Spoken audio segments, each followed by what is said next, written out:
Voilà, donc Agé, qui a déjà lu le livre d'Agé?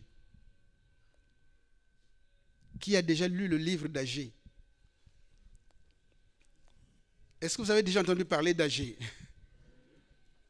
Voilà, la Bible. Alors c'est encore tellement d'histoires, c'est toujours beaucoup d'histoires. Encore une autre histoire, nous allons nous tourner vers les prophètes. Un prophète, et ça on appelle ça un petit prophète. On les appelle des petits prophètes, mais en réalité, il n'y a pas de grands prophètes, il n'y a pas de petits prophètes. Agé, c'est un petit prophète. La proverbe, c'est que vous voyez, il n'a que deux chapitres. Il n'y a que deux chapitres. Et il y a un autre qui n'a qu'un chapitre. Donc, ce sont des petits prophètes. Il y a eu beaucoup de prophètes parce que Dieu a dit dans le livre de... Bon, on ne va pas te faire revenir encore. Dans le livre des Hébreux au chapitre 1 et le verset que je retrouve. À partir du verset 1 au chapitre, pardon, Hébreux chapitre 1, à partir du verset 1, après avoir autrefois à plusieurs reprises et de plusieurs manières parlé à nos pères par les prophètes, Dieu, dans ces derniers temps, nous a parlé par le Fils qu'il a établi héritier de toutes choses, par lequel il a aussi créé le monde, et qui, étant le reflet de sa gloire et l'empreinte de sa personne, et soutenant toutes choses par sa parole puissante, a fait la purification des péchés et s'est assis à la droite de la majesté divine dans les lieux très hauts, devenu d'autant supérieur aux anges qu'il a hérité d'un nom plus excellent que le leur. Amen. Donc Dieu a parlé de plusieurs manières et par plusieurs prophètes. Et donc ce sont tous ces prophètes-là. Il y a eu, si vous voyez, il y a plusieurs prophètes, mais on prend un peu les prophètes. Il y a les grands prophètes, il y en a 3. Il y a les petits prophètes qu'on appelle les petits prophètes, il y en a une douzaine. Mais en tout cas, il n'y a pas de petits prophètes parce que même celui-là qu'on appelle petit prophète, qui s'appelle Agé, il est venu avec un message. Ils sont tous envoyés par Dieu pour venir délivrer des messages aux enfants de Dieu. Et son message à lui, pourtant petit, aussi petit prophète soit-il, mais son message a été vraiment déterminant. Et ça, c'est vraiment merveilleux parce que ce monsieur-là a fait des choses extraordinaires. Qu'est-ce qu'on peut nous dire encore? Si on repart encore dans l'histoire, vous savez, pour mieux comprendre les choses, il faut toujours il faut revenir dans le contexte de comment les choses se sont passées. Parce que quand on lit ça, bon ben, souvenez-vous, voyez que, et puis je répandrai ma bénédiction, on ne peut pas toujours comprendre le pourquoi du comment. Et on ne peut pas toujours saisir. Qu'est-ce qui s'est passé à l'époque de David? David, après sa royauté, il y a eu derrière, après lui, pardon, je voulais dire, Salomon le fils qui a pris le pouvoir, qui est devenu roi. Et nous avons parlé de Salomon qui avait une sagesse extraordinaire, qu'il a demandé à Dieu, Dieu lui a donné, et il a marché d'une certaine manière. Il aimait Dieu, il marchait avec Dieu, mais Dieu venait le voir pour dire qu'est-ce que tu veux que je te donne, voyez-vous. Mais, et oui, là, c'est ça le mais, c'est que nous avons vu la dernière fois que Salomon aimait beaucoup les femmes. Et son cœur s'est détourné de Dieu. Il aimait beaucoup Dieu, Dieu l'aimait, mais dans sa vie, il aimait beaucoup de femmes. La preuve, il a eu, on a dit la dernière fois, il a eu jusqu'à 700 femmes et 300 maîtresses. Et quand on fait certaines choses, il y a des conséquences derrière.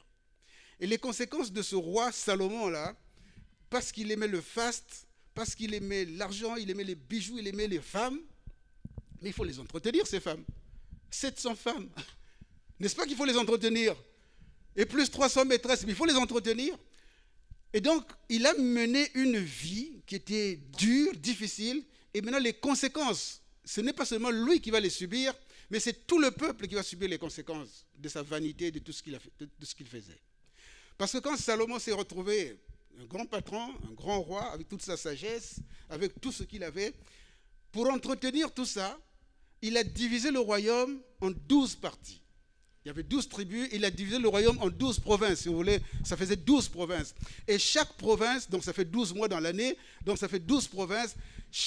Lui, il était chez lui, dans son palais, il les faisait construire ses palais, les palais de ses femmes et tout ça. Mais tout ça, c'est coûteux, il faut entretenir tout ça. Rien que pour manger, Salomon utilisait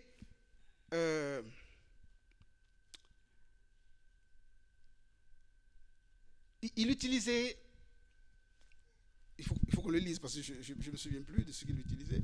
Mais il utilisait jusqu'à au moins par jour, au moins 6 bœufs, 200 brebis, 6 bœufs, 200 brebis. Il utilisait des choses extraordinaires. On va le lire dans le chapitre 1 roi. 1 roi chapitre 4. Qui c'est qui a trouvé 1 roi chapitre 4?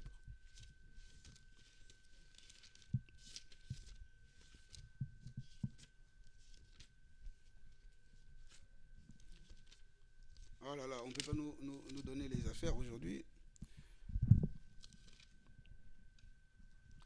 1 roi au chapitre 4 et le verset 22. Allez, j'ai trouvé. Chaque jour, Salomon consommait en vivres 30 corps de fleurs de farine et 60 corps de farine, 10 bœufs gras, 20 bœufs de pâturage, 100 brebis, outre les cerfs, les gazelles, les daims, les volailles engraissées, etc., etc. Voilà juste un ordre d'idées de ce qu'il consommait chaque jour. Parce qu'il fallait entretenir tout ce qu'il avait là. Et il fallait également donner du foin, parce qu'il avait, dans tout le pays, il y avait des chevaux partout, c'était vraiment le faste. Donc son organisation, c'était que chaque tribu, je voulais dire, chaque région devait entretenir Salomon et tout ce qui était autour de lui. Donc il fallait entretenir les 700 femmes, il fallait entretenir les 300 maîtresses, il fallait entretenir tout ce qu'il mangeait, tout ce qu'il faisait. Donc c'est chaque tribu, non, je voulais dire chaque région, chacun pendant un mois. C'est-à-dire que ceux qui sont, si tu es préfet de cette région, tu dois nourrir Salomon pendant un mois. Et puis après, ouf, tu te reposes un peu. Et puis les autres prennent le relais. Parce qu'il faut entretenir tout ça. Et le comble, c'est que pour entretenir tout ça, pour faire les palais, parce qu'il fallait construire des palais de toutes ces femmes-là, surtout sa femme, la femme du roi d'Égypte qu'il avait prise là. Il a construit un palais. Il fallait des corvées. Il a pris des gens de corvée, pas son peuple, il a pris des gens de corvée. Et dans ces gens de corvée, il y a un homme qu'on appelait Jéroboam, qui, lui, il souffrait de ce que Salomon faisait souffrir les gens, à cause de sa vanité, à cause de ses femmes, à cause de tout ce qu'il faisait. Il n'a pas aimé ça, il n'a pas apprécié, et il s'est levé contre Salomon. Mais bon, contre un roi comme ça, il était obligé de fuir. Il était obligé d'aller se cacher en Égypte, jusqu'à la mort de Salomon. Et parce qu'il a fait ça, parce que Salomon s'est comporté de cette manière, il n'y a pas que lui, il est mort après. Mais après lui, c'était maintenant le désastre. Quand il est mort, Jéroboam est revenu d'Égypte. Pour dire maintenant là, bon, comme c'est le fils qui doit prendre, c'est Roboam qui est le fils qui doit prendre le pouvoir. Ils sont allés voir maintenant le fils pour dire, maintenant, mon petit, ça suffit comme ça. Ton père a fait souffrir tout le monde. Ça suffit comme ça. Maintenant, il faut libérer le peuple. Le petit dit, oh, mon père là, il a fait ça. Moi, je ferai pire. Oh. Alors là, c'était le comble. Et le royaume s'est divisé. Donc, à cause de ce que Salomon a fait, le royaume s'est divisé en deux. Le royaume s'est divisé en deux. Il y avait le nord et il y avait le sud. Et donc, Jéroboam est devenu, lui, l'opposant est devenu roi du nord. Et puis, le fils Roboam est devenu roi du sud. Amen. Nous sommes là. C'est des histoires, la Bible, beaucoup d'histoires, mais qui nous instruisent. Et après avoir fait cela, Dieu a maintenu toujours des prophètes. Les prophètes, c'est des personnes donc Dieu parle au travers d'eux et eux, ils répondent maintenant à la parole de Dieu. Ce sont des enseignants, ce sont des gens qui apportaient la parole de Dieu. Et donc, il y avait des prophètes, que ce soit dans le nord, il y avait des prophètes, que ce soit dans le sud, mais le nord a connu moins de prophètes, parce qu'il n'y en avait que 3 là-bas. Il y avait quelques 3 prophètes là-bas, Amos, Jonas, Osée. Il y avait que les 3 prophètes qui étaient dans le nord. Tous les autres, c'est des prophètes du sud. Et en dehors de ça, le nord, Jéroboam n'était pas de sang royal. Comme il n'était pas de sang royal, ben, il a commencé à être jaloux, il a commencé à faire des choses qui ne plaisaient pas à Dieu également. Et son royaume, lui, parce qu'il ne faisait pas ce que Dieu voulait, Dieu leur a dit que si vous continuez, vous serez détruits. Et effectivement, il les a détruits. On va faire un peu d'histoire. Vous savez, nous, quand j'étais au CM2, il y a longtemps, mais je me souviens encore, il y a 56 ans, j'étais au CM2. il y a longtemps. Hein. J'étais au CM2. Et donc, quand on passait un examen qu'on appelle le CP, certificat d'études primaires élémentaires, CP. Mais il y avait tellement de dates, il y avait tellement de choses qu'il fallait connaître. Et donc, on nous apprenait une chanson. Si on dit, bon, Pierre Savoyant de Brazza est né où, quand? Donc tu chantes, Pierre Savoyant de Brazza, né à Rome, Italie, le 25 janvier 1852. Vous voyez? Je n'ai pas oublié. Hein? Donc tu dis 1852, le 25 janvier. Alléluia. Et je n'ai pas oublié ça. Vous voyez? Il y a des systèmes mnémotechniques. Et donc voilà. Et le peuple de Dieu, ceux qui étaient dans le nord, ceux qui étaient dans le sud, le nord encore salé, mais comme Jéroboam ne suivait pas la voie de ses papas, de ses pères et de Dieu, Dieu a dit, je vais vous détruire. Et donc les Assyriens, il y avait à l'époque les Assyriens, l'Empire assyrien qui est venu pour les ratisser. Donc on va faire un peu d'histoire. En 722 avant Jésus-Christ, est-ce qu'on peut faire un peu d'histoire? C'est une histoire. Nous, si on apprenait ça au CM2, c'était des histoires, mais ce n'est pas positif. Des dates, les fleuves, le mont Cameroun, tout ça, il fallait connaître. Et on chantait et on se rappelait. La preuve, c'est que 58 ans après, je me rappelle encore, ou 56 ans plus tard. Donc, c'est merveilleux. En 722, avant Jésus-Christ, les Assyriens sont venus éradiquer complètement le nord. Tout le royaume du nord est parti en déportation, disparu. Donc les autres, le sud est resté. Roboam n'était plus là, mais d'autres sont venus. Et donc, 722, ceux-là sont partis. Quelque temps après, le royaume du sud, eux, ils ont fait encore pire. Ils ne marchaient plus comme David, comme leur papa, leur ancêtre David. Ils faisaient ce qu'ils voulaient. Et eux aussi, Dieu les a avertis, les prophètes qui étaient là-bas, que si vous continuez, je vous détruirai. Tout le monde, je vous sortirai de mon pays. Et donc, malheureusement, ils ont continué. Et donc, en 605, il y a eu plusieurs déportations. On va parler du côté sud. Il y a eu trois vagues de déportation. La première vague de déportation dans le sud a eu lieu avec Nebuchadnezzar. Il est venu et donc Nebuchadnezzar, donc les Babyloniens sont venus et ils les ont tous, pas tous, mais par vague. La première vague est partie en 605 avant Jésus-Christ. Ceux-là donc sont partis en déportation également. La deuxième vague est partie dans l'année 597, tout ça c'est avant Jésus-Christ. 605, 597 et ensuite, enfin, Nebuchadnezzar était tellement fâché, il est venu et en 586, il a rasé tout le monde, il a pris tout le monde, il est parti avec. Donc, la première déportation, c'est là où il y a eu les Daniel. Vous avez entendu parler de Daniel? Daniel faisait partie de la première déportation en 605 avant Jésus-Christ. Il est parti. Ézéchiel est parti dans la deuxième déportation en 597. Et enfin, en 586, il est venu, il a rasé le temple, il a pris tout le monde, tous ceux qui restaient, à part les boiteux, ceux qui ne pouvaient pas marcher parce que c'est les Babyloniens, c'est loin. Ils sont restés, vous me suivez? Ils sont restés, les pauvres, ceux qui ne pouvaient pas marcher, les boiteux, etc. Et donc, Nebuchadnezzar a pris tout le monde, ils sont partis, tout le monde déporté. Et ce qui était merveilleux, c'est que quand ils sont partis, il y avait un prophète qu'on appelait Jérémie. Ça, c'est un grand prophète. Il y a trois grands prophètes. Il y a Ésaïe, il y a Jérémie, il y a Ézéchiel. Les trois grands prophètes. Donc, lui, Jérémie, avait prophétisé que les gens partiront, mais Dieu fera en sorte qu'ils reviennent dans ce pays. Et ça, personne ne le savait. Mais il avait dit, mais bon, les gens déportés avec la déportation, ce n'est pas toujours évident. Quand ils sont arrivés de l'autre côté, et c'est là-bas donc qu'ils devaient rester 70 ans. Et en effet, ils sont restés presque 70 ans, 67 ans exactement, lorsque Daniel a pris connaissance que Dieu avait dit par Jérémie qu'ils devraient revenir dans leur pays. Quand il a appris cela, quand il a lu ce que Jérémie avait écrit, alors Daniel s'est mis à prier. Il a prié, si vous lisez Daniel au chapitre 9, vous allez voir, Daniel s'est mis à prier, à intercéder pour le peuple et Dieu, puisque Dieu avait dit que vous me chercherez et vous me trouverez. Amen. Si vous cherchez Dieu, vous allez le trouver.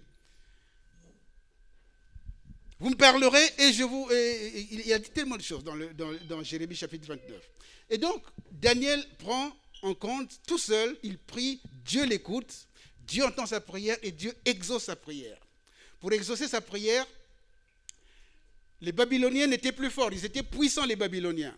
Mais il y avait un autre empire qui est venu avec Cyrus, les Perses et les Bèdes. Ils sont venus et ils ont anéanti la Babylonie. En fin de compte, quand Cyrus a gagné la guerre, les Daniel donc étaient toujours là-bas, mais Cyrus a ordonné, puisqu'il y avait la prière de Daniel, Dieu a entendu et Dieu est passé par Cyrus, un roi perse, pour leur dire que j'ai reçu de Dieu qu'il faut aller construire la maison de Dieu qui est à Jérusalem. Tous ceux qui sont partis de ce peuple-là pourront y aller. Est-ce que vous me suivez? Un peu d'histoire. Hein? Et donc, ils sont partis, ils ont fait, ils se sont rassemblés, les Juifs se sont rassemblés. Qui c'est qui n'aimerait pas repartir dans son pays? Ben, c'était merveilleux de bien vouloir repartir dans son pays. Donc, Cyrus est venu au pouvoir en 539 avant Jésus-Christ. Un an plus tard, en 538 avant Jésus-Christ, il va dire, il va faire un édit que tous ceux qui sont de ce pays-là, de Juda, doivent repartir chez eux, qu'ils se fassent connaître. On leur donnera. Donc c'est lui, je leur donnerai de l'argent, je leur donnerai les vases. Il a récupéré tous les vases que les Nebuchadnezzar a récupérés. Je vous redonne tout ça, vous rentrez chez vous, allez construire votre temple, etc. Dieu m'a autorisé de le faire, donc allez-y. Donc en 538, les gens donc repartent chez eux. Donc si vous voyez, depuis la déportation en 605, si vous faites moins 538, ben voilà, ça fait à peu près les 70 ans de Jérémie. Donc les 70 ans, en fait 67 ans ils ont fait exactement, mais c'était dans les 70 ans que Dieu avait pris. Donc quand Dieu dit, la chose se fait, ils sont repartis. Et donc là aussi, le retour va se faire aussi en 3 séries. 3 fois ça va se faire. Donc les gens se reconstituent. Donc il y avait quelqu'un qu'on appelait un certain Zorobabel, un grand chef, mais vraiment un sacrificateur. Il était versé aussi dans les Écritures. Et lui, il a dit, moi, je fais partie de ce peuple. Et il a rassemblé du monde, beaucoup de monde. Zorobabel a rassemblé beaucoup de monde en 538 avant Jésus-Christ. Ils étaient 50 000. Est-ce que nous sommes là? C'est énorme, 50 000. Ils n'ont pas fait le direct. Ils sont passés par le croissant, ce qu'on appelle le croissant fertile, c'est-à-dire le Tigre. Ils ont longé un tout petit peu les fleuves. Parce qu'il fallait de l'eau, il fallait pour tout ce monde. Et puis pour arriver justement à Jérusalem. Donc la première vague est partie en cette année-là, en 538. Ils reviennent au pays pour pouvoir... Et donc là, c'est Zorobabel qui est le chef de la délégation, qui revient au pays pour pouvoir reconstruire ce qu'ils avaient comme mission. C'était de revenir, c'était la mission officielle, de repartir dans leur pays à Jérusalem pour reconstruire le temple qui avait été détruit par Nebuchadnezzar. Voilà la mission. Ils sont partis, Zorobabel est parti avec tout le monde. Ils arrivent donc à Jérusalem et ils veulent effectivement commencer à construire le temple. Ils étaient curieux de commencer, ils voulaient le faire, ils voulaient réagir. Et donc, dans ce lot-là, justement, quand il va rentrer, c'est là, voilà, comme on ne connaît pas Agé, c'est là où, pour la première fois, on va entendre parler de M. Agé. Agé, qui est donc un prophète. Ce prophète Agé-là, il avait une mission spéciale. C'était lui qui devait haranguer le peuple de Dieu, sur la parole de Dieu, pour les fortifier, pour construire le temple. Parce que ce n'était pas facile de construire un temple. Voyez-vous, nous avons mis le panier et nous voulons, nous aussi, avoir quoi? Avoir un temple à nous. Mais ce n'est pas facile. Hein?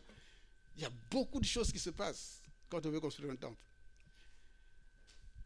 Et eux, ils ont subi des choses. On leur a donné tout pour revenir le faire. Et ils sont revenus, ils avaient la volonté de le faire. Puis ils sont dès qu'ils sont arrivés, 2 ans après, ils ont commencé. Ils ont commencé à travailler. Mais ils ont commencé à travailler, mais il y a eu quand même pas mal de soucis. Donc, si vous allez dans le livre de Esdras, vous allez voir que dans le chapitre 5 d'Esdras, on va parler de Agé. du prophète Agé. Et c'est ce prophète Agé-là qui, justement,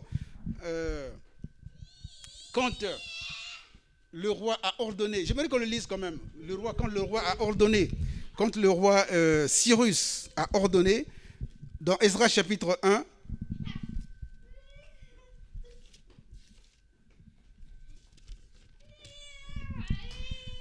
la première année de Cyrus, chapitre 1, verset 1, la première année de Cyrus, roi de Perse, afin que s'accomplisse la parole de l'Éternel prononcée par la bouche de Jérémie, l'Éternel réveilla l'esprit de Cyrus, roi de Perse, qui fit faire de vive voix et par écrit cette publication dans tout son royaume. Ainsi parle Cyrus, roi des Perses, l'Éternel, le Dieu des cieux, m'a donné tous les royaumes de la terre et il m'a commandé de lui bâtir une maison à Jérusalem en Juda.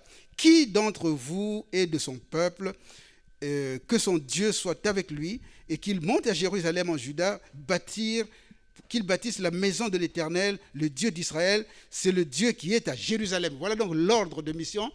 Quand vous allez en mission, on vous donne un ordre de mission. C'est l'ordre de mission que vous avez, aller reconstruire le temple de Jérusalem. Donc, Zorobabel est parti, c'est vrai, mais quand il est arrivé, quelque temps plus tard, bien sûr, vous allez voir, si on suit l'ordre chronologique, vous allez voir qu'après Zorobabel, il y aura donc également, en 457, avec 10 000 personnes, c'est Esdras qui viendra. C'est Esdras, qui connaissait parfaitement la parole de Dieu, qui était vraiment complètement versé dans la parole de Dieu. Lui aussi viendra quelque temps plus tard, avec 10 000 personnes. Et il y aura également, en 440, avant Jésus-Christ, également d'autres personnes qui vont venir. Ce sera Néhémie qui va aussi venir, lui, avec mission de construire, de rebâtir le mur. Donc nous voyons que quand on a l'idée, quand on reçoit l'idée qu'on veut bâtir un temple, qu'on veut faire quelque chose, c'est bien, c'est merveilleux, mais il y a toujours, quelquefois, des obligations, quelquefois des choses qui se passent, quelquefois c'est tellement difficile qu'il faudrait prendre les dispositions, des précautions et prier, beaucoup prier pour éviter justement que certaines choses n'arrivent.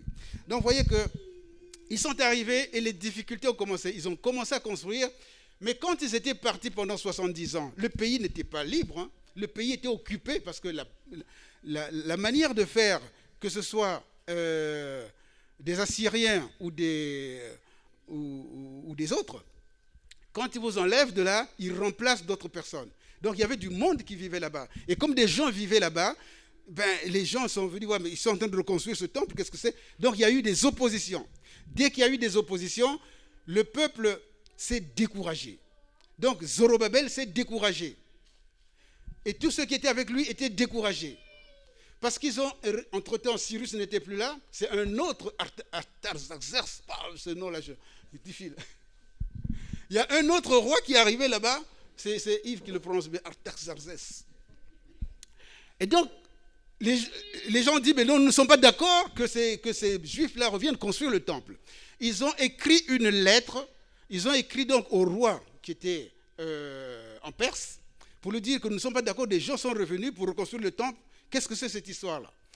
Et lui, il a fouillé, le roi là-bas, il reçoit la lettre, il fouille, il trouve qu'effectivement, les gens de Jérusalem, là, c'est des gens qui sont toujours en train de revendiquer des choses. Il a répondu pour dire, arrêtez-moi ces travaux-là, c'est fini, on n'en parle plus. Et ils ont arrêté les travaux. Ils ont commencé en 536 avant Jésus-Christ, et puis en 534, ça s'est arrêté. Les travaux se sont arrêtés parce qu'ils ne pouvaient plus continuer. Et comme ils ne pouvaient plus continuer les travaux, ils se sont tous découragés. Est-ce que nous sommes là? Ça devient important.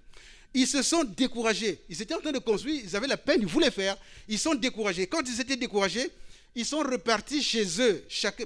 Avant de partir, chacun avait son village. Ils sont repartis dans leur village, dans leur ville. Les 50 000 là qui étaient venus, ils sont maintenant repartis. Quand ils sont repartis chez eux, ça a duré près de 16 ans. Sinon 14 ans exactement. Ça a duré près de 14 ans. Ils sont restés chez eux.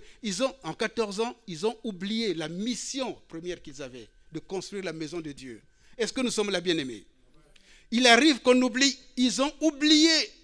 Et quand ils ont oublié, c'est là où maintenant, les prophètes vont entrer en jeu ou d'en prendre la danse pour ramener le peuple. C'est là où Agé, le prophète Agé, va faire parler de lui. Parce que c'était pas non. Ils sont repartis Maintenant, on dit, bon, on allait construire le temple. Vous comprenez que quand on met un panier, quand on dit on va faire un temple, on va faire le temple, on va mener de l'argent. Ah ça, comment je vais faire? Ah si, comment je vais faire? Ça fait des... Voilà, on est découragé pour plusieurs raisons. Je n'ai plus d'argent, je ne peux pas, comment je ferai? Eux aussi, ils ont été découragés. Complètement. Ils sont repartis chez eux et ils n'ont plus pensé au temple pendant 14 ans. Ils étaient en train de construire leur maison. Ils étaient en train de construire leur maison et c'est là où maintenant, mais Dieu n'était pas content d'eux parce qu'ils avaient une mission. Vous voyez, il y a Daniel qui a prié, Dieu a intervenu, Dieu a donné l'ordre qu'on puisse le faire, on leur a donné de l'argent, tout ce qu'il fallait, mais parce qu'il y a eu des oppositions, ils se sont découragés. Dieu n'était pas content d'eux qui se découragent. Ils auraient dû plutôt prier, demander encore au Seigneur comment on va faire. Ils se sont répartis, chacun reparti dans sa maison, en train de reconstruire leur propre maison. Donc, ils ont fait des maisons avec lambris, avec des belles briques, de jolis châteaux. C'est là où, justement, il va intervenir dans le livre de Esdras, pardon, le livre de, excusez-moi, dans le livre d'Agé. Voilà ce que dit Agé. Agé va se lever. Donc, 14 ans plus tard, Agé se lève, Dieu lui parle et revient voir tous les Zorobabel et tout le monde pour leur dire, c'est pourquoi la parole de l'Éternel leur fut adressée par Agé le prophète en ces mots. Est-ce le temps pour vous d'habiter vos demeures lambrissées quand cette maison est détruite? Ainsi parle maintenant l'Éternel des armées. Considérez attentivement vos voies. Vous semez beaucoup et vous ne recueillez rien. Vous mangez et vous n'êtes pas rassasiés. Vous buvez et vous n'êtes pas désaltérés. Vous êtes vêtus et vous n'avez pas chaud. Le salaire de celui qui est à gage tombe dans un sac. Ainsi parle l'Éternel des armées. Considérez attentivement vos voies.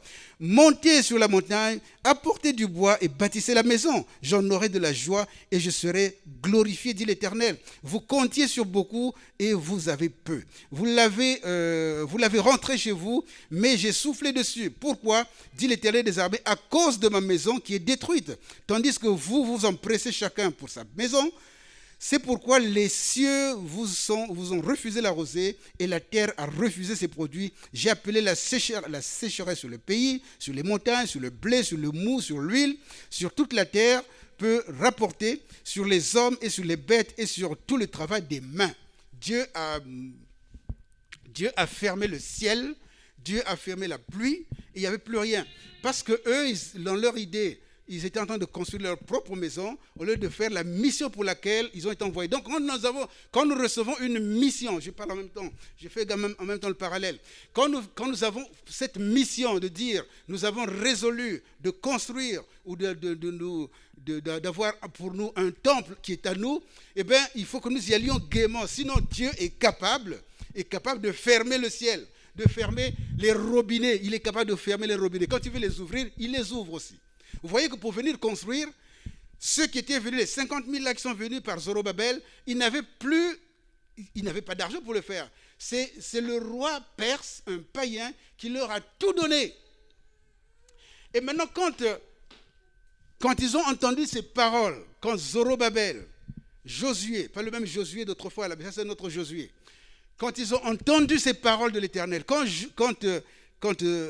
Agé a parlé, pourtant c'est un petit prophète, mais 14 ans plus tard, quand il les a rassemblés et quand il leur a parlé, la parole de Dieu dit ici, au verset 14, l'Éternel réveilla l'esprit de Zorobabel, fils de Shealtiel, gouverneur de Juda, et l'esprit de Josué, fils de Jotsadak, le souverain sacrificateur, et l'esprit de tout le reste du peuple. Ils vinrent et ils se mirent à l'œuvre dans la maison de l'Éternel des armées, leur Dieu, le 24e jour du 10e mois, la seconde année.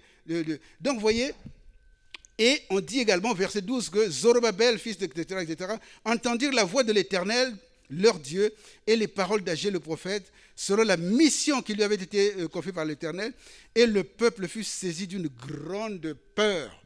Ils ont eu peur. Le peuple, Zorobabel a eu peur. Quand il a entendu Dieu qui lui parlait de cette manière, par Agé, il a eu peur. Et tous ont eu peur. Et tous se sont dit, c'est incroyable, pourtant c'est un petit prophète, mais la seule parole qu'il a donnée, tous commencent à trembler. Ils ont dit, si Dieu a fermé les cieux, si Dieu a fermé la pluie, c'est qu'il est capable même de nous anéantir. Allons, construisons la maison de l'Éternel. Ils sont donc repartis pour construire la maison de l'Éternel. Maintenant, comment ils vont faire? Ils reviennent à Jérusalem comme un seul homme. Ils sont levés comme un seul homme pour venir. Et ça, vous pouvez le trouver dans le livre d'Estrade. Ils sont venus, ils sont revenus à Jérusalem et ils ont commencé à construire. Les gens ont commencé encore à faire du bruit et les ennemis ont dit non, vous n'allez pas construire parce qu'il y avait un ordre. Ils ont dit nous allons construire. Maintenant, ce sont eux qui ont écrit. Artaxerxès n'était plus là. J'arrive pas à prononcer ce mot. Artaxerxès n'était plus là.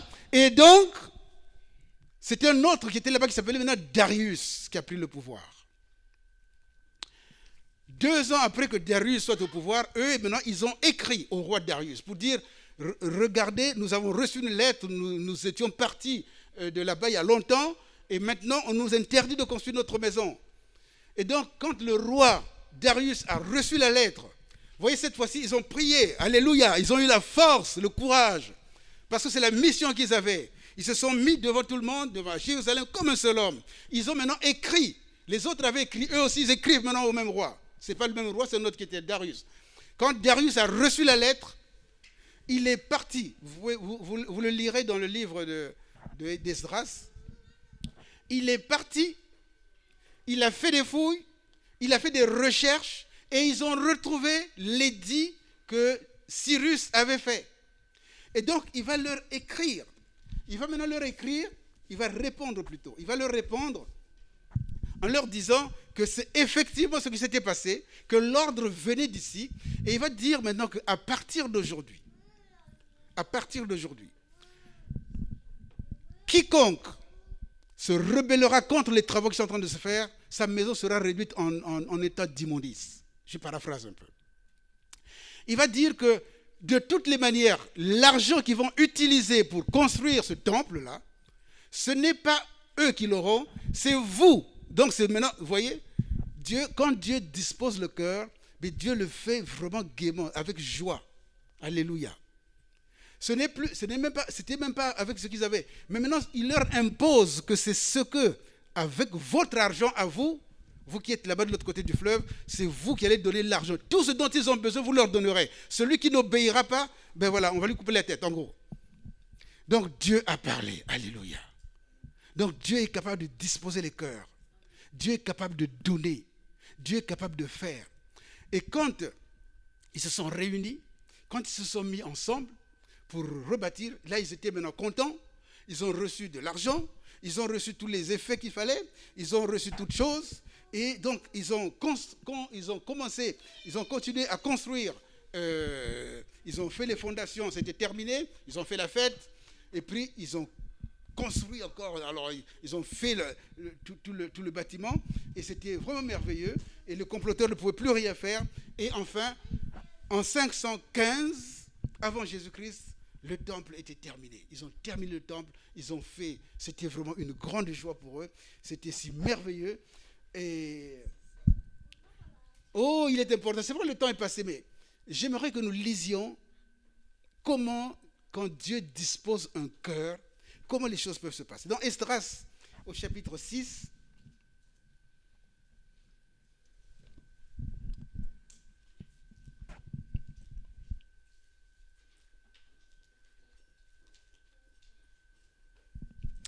à partir du chapitre 6, à partir du verset 6. Maintenant, ça c'est la réponse du roi Darius. Maintenant, Taïtan, gouverneur de l'autre côté du fleuve, etc., et vos collègues, etc., qui demeuraient de l'autre côté du fleuve, tenez-vous loin de ce lieu. Laissez continuer les travaux de cette maison de Dieu, que le gouverneur des Juifs et les anciens des Juifs rebâtissent sur l'emplacement qu'elle occupait. Voici l'ordre que je donne touchant ce que vous avez à faire à l'égard de ces anciens Juifs pour la construction de cette maison de Dieu. Les frais pris sur les biens du roi provenant des tribus de l'autre côté du fleuve seront exactement payés à ces hommes afin qu'il n'y ait pas d'interruption. Verset 9. Les choses nécessaires pour les holocaustes de Dieu du ciel, jeunes taureaux, béliers, agneaux, froment, sel, vin, huile seront livrés sur leur demande aux sacrificateurs de Jérusalem, jour par jour et sans manquer. Verset 10. Afin qu'ils offrent des sacrifices de bonne odeur ou au Dieu des cieux et qu'ils prient pour la vie du roi et de ses fils. Verset 11. Et voici l'ordre que je donne touchant quiconque transgressera cette parole. On arrachera de sa maison une pièce de bois et on le dressera pour qu'il y soit attaché et l'on fera de sa maison un tas d'immondices. Verset 12. Que le Dieu qui fait résider en ce lieu son nom renverse tout roi et tout peuple qui étendrait la main pour transgresser ma parole, pour détruire cette maison que Dieu, de Dieu à Jérusalem. Moi, Darius, j'ai donné cet ordre, qu'il soit ponctuellement exécuté. Amen. Voilà ce que Dieu est capable de faire. Le Dieu que nous avons n'est pas un Dieu en carton, c'est un vrai Dieu, c'est un grand Dieu. Donc lorsque nous nous adressons à ce Dieu, il est capable de faire. On a beau l'appeler petit prophète, mais la parole qu'il a donnée a fait sensation dans les cœurs et les gens ont eu grande peur et ils ont continué à construire le temple de Dieu. Et ils ont réellement construit le temple de Dieu et ils étaient contents et ils ont commencé à fêter, à faire même à faire la Pâque pour la première fois. Ça fait des 70 ans qu'ils étaient partis. Et donc c'était merveilleux. Donc quand on a une mission, quand on reçoit une mission, demain on peut avoir des oppositions de chacun en disant « Nous avons mis un panier, c'est vrai, mais moi je n'ai pas d'argent, moi je vais construire ma maison, moi je vais faire mes dalles, moi je vais faire mes carreaux, et moi-même je vais construire ma maison au pays, au village. » Regardez ce que Dieu dit, toujours par Agé, que parce qu'ils ont fait ça, que parce qu'ils ont réussi à mettre en place cette maison, que parce que ils l'ont fait, il leur dira, considérez, au chapitre 2 de Agé, il leur dit, considérez attentivement ce que notre fille a lu tout à l'heure, considérez attentivement ce qui s'est passé jusqu'à ce jour, jusqu'au 24e jour du 9e mois, depuis le jour où le temple de l'Éternel a été fondé. Considérez-le attentivement. Verset 19, y avait-il encore de la semence dans les greniers ? Même la vigne, le figuier, le grenadier et l'olivier n'ont rien apporté. Mais dès ce jour, je répandrai quoi ? Dès ce jour, je répandrai quoi ? Ma bénédiction. Parce que vous avez exécuté, vous avez fait ce que j'avais envie de faire, ce que je vous ai dit de faire, à partir d'aujourd'hui, il n'y aura plus la sécheresse. À partir d'aujourd'hui, j'ouvre les écluses des cieux. À partir d'aujourd'hui, je répands ma bénédiction. Et Dieu a répandu sa bénédiction. Et le peuple d'Israël était content, non seulement de revenir chez eux, d'avoir encore un temple qui a été reconstruit. Et c'était vraiment merveilleux. Ils pouvaient fêter la Pâque, ils pouvaient faire des tas de choses, faire leurs sacrifices, en tout cas revenir chez eux. Ce qui fait que quand les autres sont arrivés, quand les autres délégations étaient en train de venir, ce qui fait que Esdras est venu également pour encore encourager le peuple de Dieu. Alléluia. Il y avait aussi à ce moment-là un autre prophète qu'on appelle Zacharie, qui était là pour encourager toujours le peuple à construire et encore aller plus loin. Et Esdras est venu pour apporter encore davantage, pour enseigner le peuple. Parce que pendant 70 ans, ils avaient oublié Dieu pour certains. Et donc, ils sont revenus dans leur affaire. Ils sont revenus dans leur Dieu. Nous aussi, nous devons revenir à notre Dieu. Alléluia. Parce que c'est notre Dieu. Et quand il nous donne une mission, là, il nous a donné aussi une mission dans cette église. Il nous a donné une mission. Comment nous allons la mener? Comment nous allons faire? Est-ce qu'il y aura des oppositions? Est-ce que nous allons nous opposer nous-mêmes? Est-ce que quelqu'un viendra s'opposer à ça? Comment nous allons réagir? Il faut que nous nous tournions vers Dieu. Il faut que nos regards soient fixés vers le Seigneur. Il faut que nous nous attendions toujours au Seigneur. Même quand tu n'as pas d'argent, Dieu peut disposer. La preuve, il a disposé. Vous savez comment ça s'est passé à l'époque également, quand il était question de construire? Quand ils sont partis, Dieu, vous voyez, il ne procède pas toujours de la même manière. Mais en tout cas, quand tu as confiance en ton Dieu, Dieu dispose les cœurs. Quand le peuple de Dieu est parti d'Égypte, regardez ce qui s'est passé. Pareil. Je vais paraphraser un peu pour terminer. Alléluia. Quand le peuple de Dieu est parti d'Égypte, Ils devaient partir en hâte.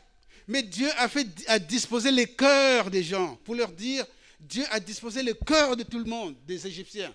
Il leur a dit, tout ce que vous demanderez aux Égyptiens, ils vont vous le donner. Les Égyptiens ont dit, en tout cas, rentrez chez vous parce que vous êtes pour nous les portes de malheur. Donc, c'était un coup de pied. On donnait des coups de pied. Rentrez chez vous. Qu'est-ce que tu veux? On leur disait même, qu'est-ce que tu veux que je donne? Allez chez vous, partez. Tu veux tout ce qu'il y a dans ma maison? Prends. Donc, ils sont partis avec de l'or, avec des diamants, avec tout ce qu'il y avait. Tout ce qu'ils voulaient, tout ce que les Israélites voulaient. Dieu avait déjà disposé les cœurs des Égyptiens. Alléluia. Et la parole de Dieu dit que ils ont pillé les Égyptiens. Ils sont partis avec de grandes richesses. Mais c'est Dieu qui leur a donné. Quand ils sont arrivés dans le désert, avec des pots de... c'est quel poisson déjà? Avec des pots de dauphins, des pots de dauphins. Ils ne savaient pas ce qu'il y avait derrière. Le peuple de Dieu ne savait pas ce que Dieu avait derrière. Parce que les pensées de Dieu ne sont pas nos pensées. Est-ce que vous me suivez, bien-aimés? Lorsqu'ils sont arrivés dans le désert, Dieu se tourne vers eux pour dire, bon non, il faut me construire un tabernacle. Il faut qu'il y ait des pots de requin ou des pots de... avec de l'or, avec plein de trucs. Mais où est-ce qu'ils vont trouver ça? Mais parce que Dieu avait disposé, il ne pouvait pas leur demander ce qu'ils n'avaient pas. Il ne leur a demandé que ce qu'il leur avait déjà donné. Donc Dieu ne leur demande pas tout, mais un peu seulement. Il dit, ceux qui ont le cœur disposé, qu'ils viennent et qu'ils donnent. Et ils sont venus. Et ils ont donné. Ils ont tellement donné. Tout ce que Dieu demandait, il disait, bon,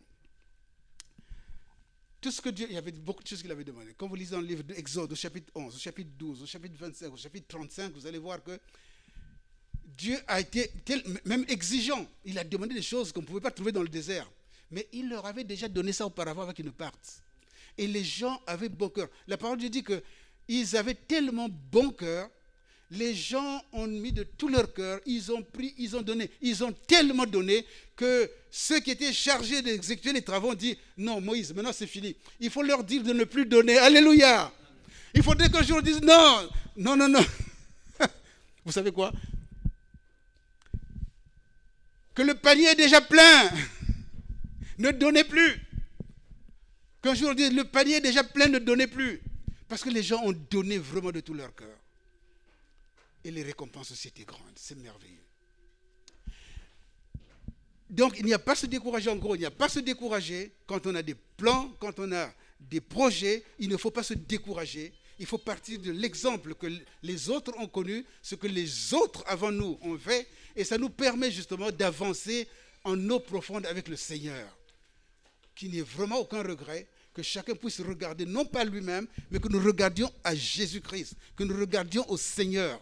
Pour que c'est lui qui dispose les cœurs, c'est lui qui dispose. Même si tu n'as rien, Dieu prie, Dieu donnera. Dieu, quand tu veux ouvrir les portes, il ouvre les portes. Les portes qui sont fermées, lui, il ouvre.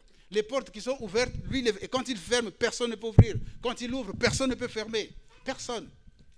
Nous l'avons vu avec le roi Darius. Nous l'avons vu, même si Artaxerxès n'a dit non, mais l'autre qui est venu a dit oui, il faut faire.